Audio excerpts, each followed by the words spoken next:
बिस्मिल्लाहिर्रहमानिर्रहीम। अस्सलाम वालेकुम। Welcome back to my channel. दुआ है आप सब लोग जहाँ कहीं भी हों, अल्लाह ताला आपको अपने और अपने प्यारे हबीब सल्लल्लाहु अलैहि वसल्लम के सदक़े अपने हिफ्ज़ व अमान में रखे और आपकी तमाम बीमारियाँ और परेशानियाँ दूर फरमाए। आमीन सुम्मा आमीन।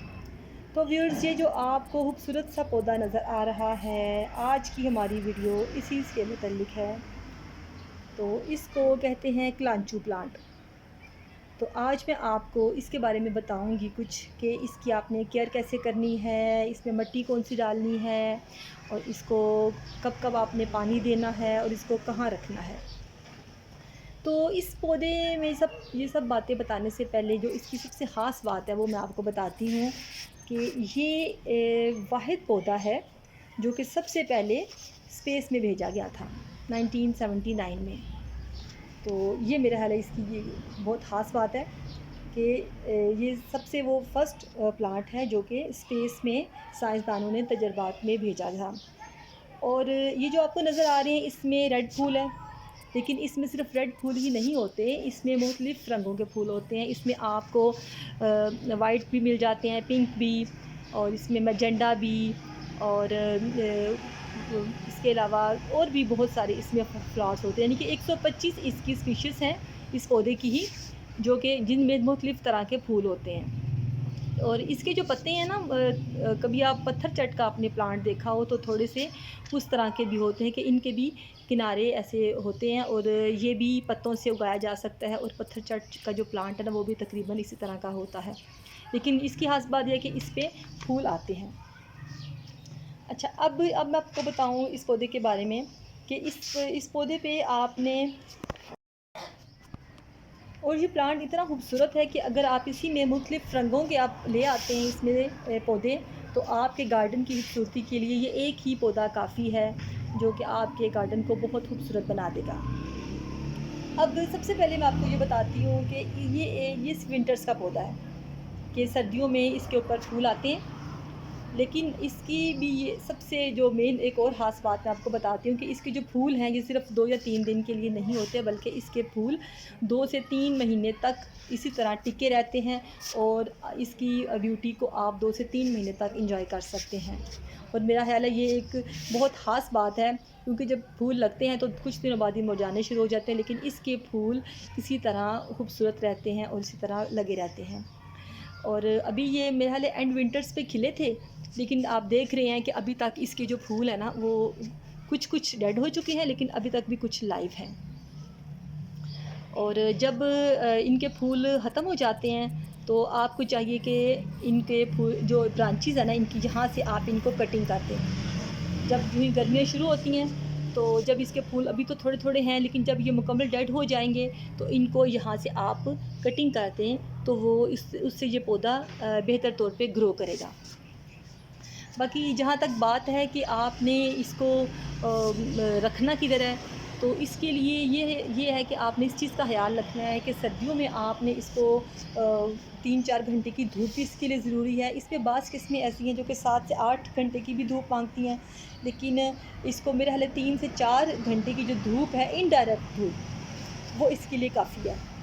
तो क्योंकि इसकी फ्लावरिंग सर्दियों में होती है तो उसके लिए आपको इसको सनलाइट चाहिए होती है, लेकिन जो ही गर्मियाँ स्टार्ट होती हैं तो आपने सबसे पहला काम ये करना है कि इसको आपने छाँव में ले जाएं, ऐसी जगह जहाँ पे हल्की हल्की सूरज की जो है वो थोड़ी थोड़ी रोशनी आए, लेकिन ये छाँव में रहे। क्योंकि अगर आप इसको तेज़ जून जुलाई की धूप में रखेंगी तो इसके पत्तों का कलर भी ख़राब होगा और ये पौधा जो है मुरझाना शुरू हो जाएगा। जैसे कि आप देख रहे हैं ये पत्ते जो हैं थोड़े से आपको नज़र आ रहे हैं, रफ़ कलर हुआ हुआ है इनका, क्योंकि पौधे का ये वाला हिस्सा धूप में था, लेकिन ये इस साइड वाले अगर आप देखें पत्ते तो ये ज़्यादा आपको ग्रीन नज़र आ रहे हैं, क्योंकि ये वाला हिस्सा छाँव में था। इसके अलावा आप इसको इंडोर भी रख सकते हैं, और इंडोर में ये ख्याल रखें कि जब इसकी फ्लावरिंग हो जाती है तो इसके बाद आप इसको इंडोर रख दें, लेकिन जब तक फ्लावरिंग नहीं होती तो उस वक्त आप इसको कुछ इनडायरेक्ट धूप में रखें, और जब हो जाती है तो आप इसको अंदर किसी भी ऐसी जगह पे रख दें जहाँ पर थोड़ी थोड़ी कहीं से खिड़की के करीब के बाहर से हल्की हल्की जो रोशनी छन के आती हो, तो वो इसके लिए बहुत बेस्ट प्लेस है। तो और इसके अलावा आपने वाटरिंग की बात की जाए तो पानी में आपने बहुत ही ज़्यादा इसमें ये ख़्याल रखना है कि जब तक इसके जो पौधे की मिट्टी जो है वो खुश्क नहीं होती, आपने इसको पानी नहीं देना, क्योंकि इसको कम पानी की ज़रूरत होती है।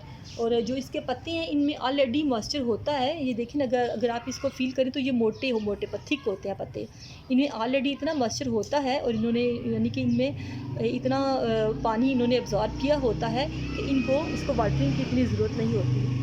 तो इसीलिए ये एक लगाने में बहुत आसान पौधा है। वो जो बिगिनर्स हैं और जिनके पास इतना टाइम नहीं होता कि वो पौधों को रेगुलर पानी दे सके, उनका ख़्याल रख सके, तो उनके लिए ये एक बेस्ट प्लांट है कि आप लाते हैं और आप इसको कुछ दिन पानी ना भी दें तो इसका काम चल जाता है।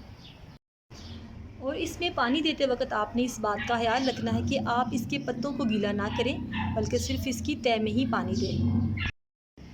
और अगर बात की जाए कि आपने इसको लगाते वक्त मिट्टी कौन सी डालनी है, तो इसमें आपने नॉर्मल गार्डन सॉइल ले लें, उसमें 30% आप सैंड मिला लें यानी रेत मिला लें, और थोड़ा सा 10% तकरीबन आप इसमें गोबर की खाद मिला लें, तो वो एक बेस्ट इसके लिए मिट्टी तैयार हो जाएगी। और मैं तो तकरीबन अपने सारे पौधों के लिए ही मिट्टी तैयार करते वक्त इस तरह इसी स्टाइल में करती हूँ। और जिन पौधों को स्प्रे की ज़रूरत होती है तो महीने में एक बार उनको स्प्रे कर देती हूँ।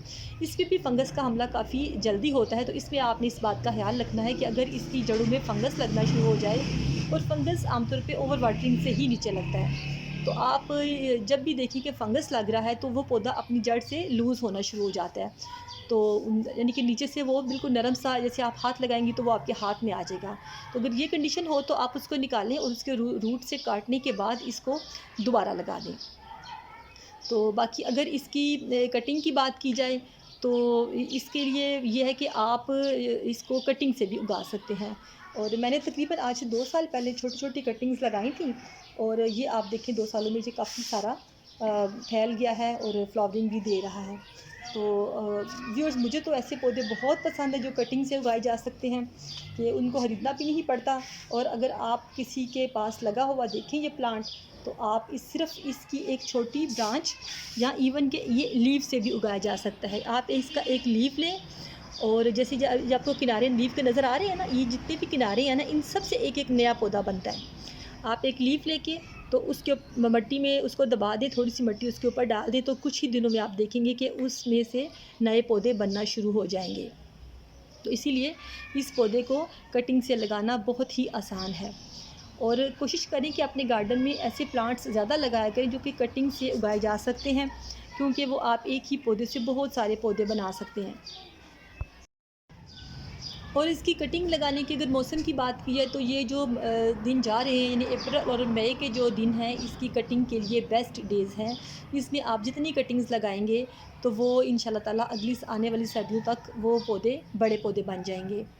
और इसके अलावा आप कभी कभार महीने में एक बार इसकी गुड़ाई भी कर दें, तो वो उससे भी पौधे की ग्रोथ बेहतर होगी।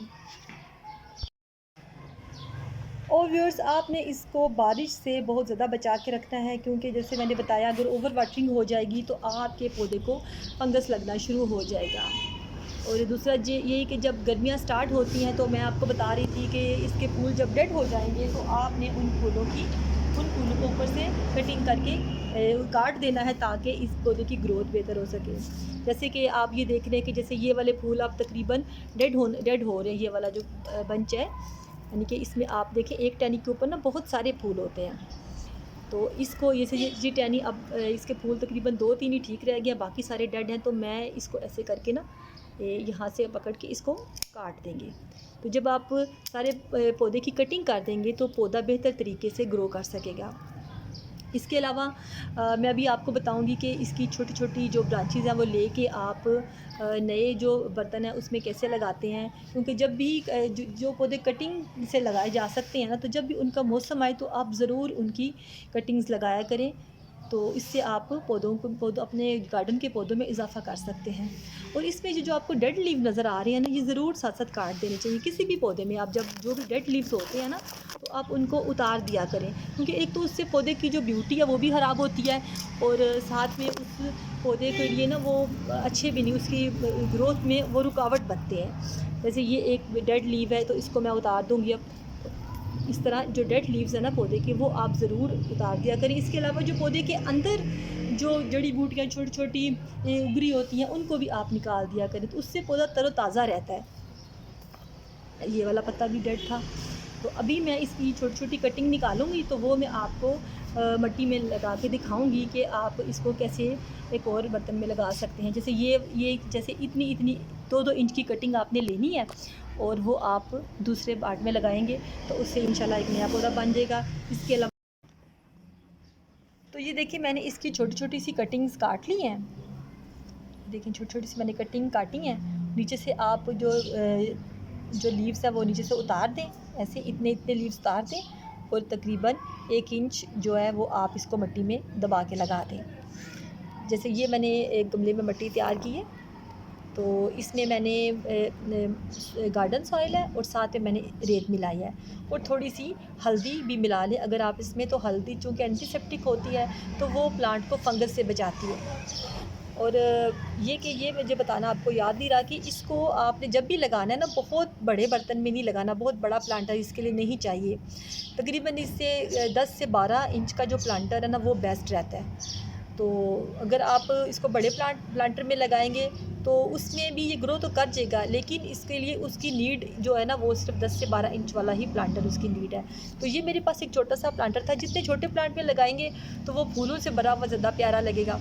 तो आप कोशिश करें कि इनको बहुत बड़े प्लांटर भी बल्कि ज़रा छोटे में लगाएं। अब देखिए, ये मैंने इसको लिया है और ऐसे करके इसको मैं लगा रही हूँ। अगर आप चाहें तो इसको क्या पानी में हल्दी मिला के, तो उसमें भी इसकी नीचे वाली टिप को डिप करके तो इसको लगा दें, तो वो ये होगा कि वो फंगस से आपका पौधा बचा रहेगा। ऐसे करके इसमें सारी आप लगा दें।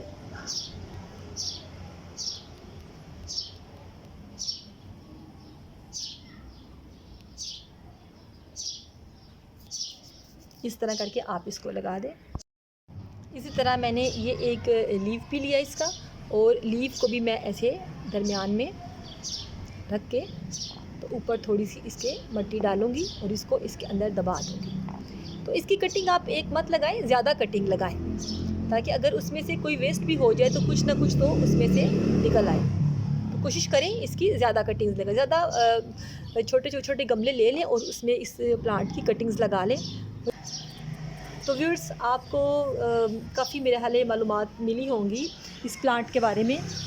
तो फिर इंतज़ार किस बात का है, आप आज ही ये पौधा लेके आएँ, या अगर आप किसी के घर में ही देखें इसको, तो फ़ौरन से इसका एक ही लीफ ले लें, या उसकी छोटी सी एक 1.5-2 इंच की ब्रांच ले लें और अपने घर में ला के लगाएँ। तो व्यूअर्स, इतनी मालूमात के बाद एक लाइक तो बनता है वीडियो के लिए, और अगर आप मेरे चैनल पर नए हैं तो चैनल को सब्सक्राइब कर दें।